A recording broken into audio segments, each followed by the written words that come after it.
Would you judge me if I told you that I just now got around to reading Paper Towns? This book right here, Paper Towns by John Green, I finally read it and I'm gonna talk about it. So this main character is Quentin Jacobson, aka Q, and there's this girl that lives next to him, Margot Roth Spiegelman, and it's a long story. You need to read it to get to know what it's all about. Basically, they have known each other almost their whole lives. They found a dead body when they were 9 years old, and now they don't really talk anymore, but they are they're not enemies, but they're not really friends. And then one night, she climbs in his window and they go on a big trip where they get revenge on people who have done bad things to her and bad things to him, and it's kind of confusing. And then the next day, Margot just disappears, like she runs away, and no one knows where she is, and he finds a lot out about her. It's a big mystery, and there's just so much to it that it can't even be summarized properly. So I always say this about John Green books when I read them, but I really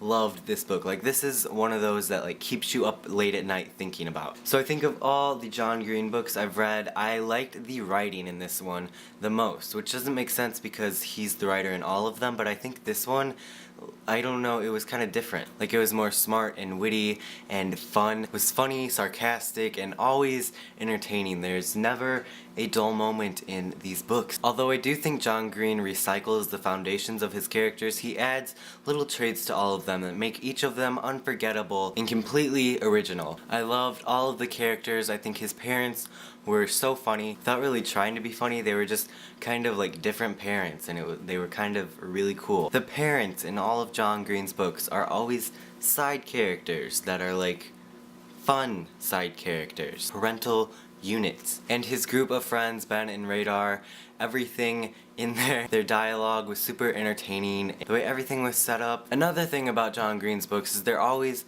are just little things in there.